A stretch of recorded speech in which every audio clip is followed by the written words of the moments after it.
Influence plays a major role in the development of our philosophy. How we think, how we speak, the formulation of ideas, the things we weigh concerning values. All of this is so important. What we know, the mind, thinking, processing ideas and information. Ideas are simply information taking form. Now we do something very important with what we know. We weigh it. We put it on our mental scales and we weigh it. And I don't know, we may give it a number from 1 to 10. Probably not consciously. But if we hear something and we come into possession of some information and we give it a 10, we'll probably act on it right away. If we give it a 1, we'll probably let it slide. If it's important, we'll do something about it. If we don't think it's important, we'll probably let it go. But it's so important to evaluate. But here's a very important image, and that is your image of yourself. The way you dress, the way you talk, the way you think, your capacity for learning. All of that is an important image that you have of yourself. The image that you have that if it needs to be learned, you could learn it. If there's a book that needs to be mastered, you could master it. If there's a skill that needs to be learned, why couldn't you get busy now and learn that skill? That kind of self-image, that I am continually trying my best to be the best I can. Because one of the most important places you have to look is into the future, yes. You got to look into the past, yes. You've got to look around, yes. But one of the most important places you have to look is in the mirror. You know, how I appear to other people, that's important. But how I appear to myself is the ultimate importance. Your philosophy, your attitude, and then your ability to take action. All of that we call the process of life change, miracle working. Consistent self-discipline. Set up a discipline when the emotions are high and the idea is strong and clear and powerful. That's the time to set up the discipline. Somebody talks about good health and you're stirred. Say, right, I need to get a book on nutrition. Get the book before the idea passes and before the emotion gets cold. Go for the book. Start the library. Start the process. Fall on the floor. Do some push-ups. Action. Got to take action. Otherwise, the wisdom is wasted. Otherwise, the emotion soon passes. Unless you put it into a disciplined activity. Capture it. Disciplines is called how to capture the emotion and how to capture the wisdom and translate it into equity. Disciplines. You start walking around the block, it'll inspire you to get an apple. Get an apple, it'll inspire you to get a book. Get a book, it'll inspire you to get a journal. Get a journal, it'll inspire you to grow, develop some skills.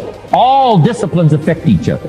When you become 18, when you move out of the house, when you're an adult, you have to parent yourself. Unless you understand that you've got to parent yourself. You got to push yourself. You're not going to make your dreams come true. What's stopping you? Are you too tired? Didn't get enough sleep? Don't have enough energy? Don't have enough time? Is that what's stopping you right now? Don't have enough money? Is that the thing? Or is the thing that's stopping you? Nobody, has actually created success without working their face off. It doesn't exist. So you can sit and talk about luck. And you can sit and talk about this, that, or the other thing. But I promise you, the only controllable thing you have is your work ethic. Excuses sound best to the person that's making them up. Stop feeling sorry for yourself. I have some millionaire friends who keep working 10 to 12 hours a day, making more millions. And it's not because they need the money. It's because of the joy, pleasure, and satisfaction that come to them from being constant winners. To them, money is not their main drive. It's not the money. It's the journey.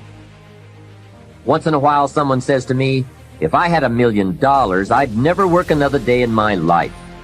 Hey, that's probably why the good Lord sees to it that he doesn't get his million. Because he just quit. Family is another reason, or motivator for doing well. Some people do extremely well because of other people. And that's a powerful reason. Sometimes we will do things for someone else that we would not do for ourselves. We are made that way. You can start off easily nowadays to become try and become famous very quickly, try to build up a very high level lifestyle. But the question ultimately is, all these things, one day they will reach their peak and they will vanish again. And then the question remains, what is the foundation that is going to hold you up? Because sometimes living a fast way up also means it's going to be a fast way down. That's why very often we say, just look outside the tree. It does not happen in the whole universe that you are planting this tree on one day and 1 week after you have that huge tree standing in front of you. It's just not happening in this world. A key word we learn in leadership skill training: perception. Trying to find value in something. Where is the value? How valuable is it? How important is it? Is there something here that I can't see at first glance? Is there something below the surface? Is there something in the inner workings of it?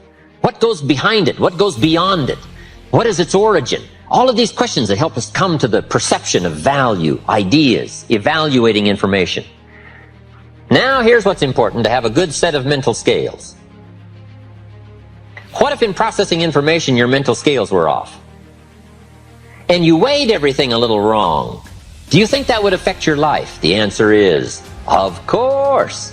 And all you got to be is a little off for 10 years. And you can imagine what the difference is. I got a key phrase for you. Life accumulates. We either accumulate the debt or the value. We either accumulate the regret or we accumulate the equity. Setting goals is a very important part of our life's process. Guess how many people have a constant plan for setting, rearranging, evaluating, and strengthening the purpose of their goal? The answer is very few. In fact, if you will do this, you will become among the few who do, that become the envy of all who watch. In the leadership seminar, we came up with a whole 10-year plan of goal setting, business goals and personal goals, family goals, economic goals, financial independence. It's a basic fundamental.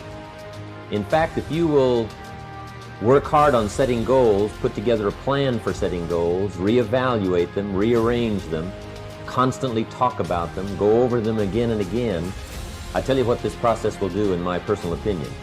It'll put you in what's known as the top 5%.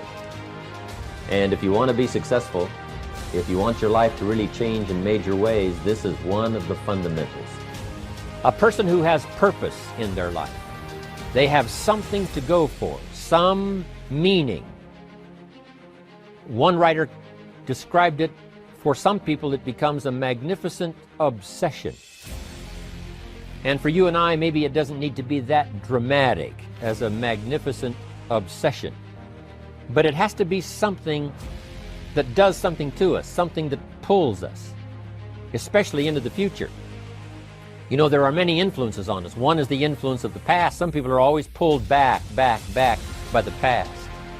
Some people are always pulled aside by the distractions. But here's what's powerful. If you have a list of high purpose in your life, it pulls you toward the future. And the more powerful the purpose is, the stronger it pulls.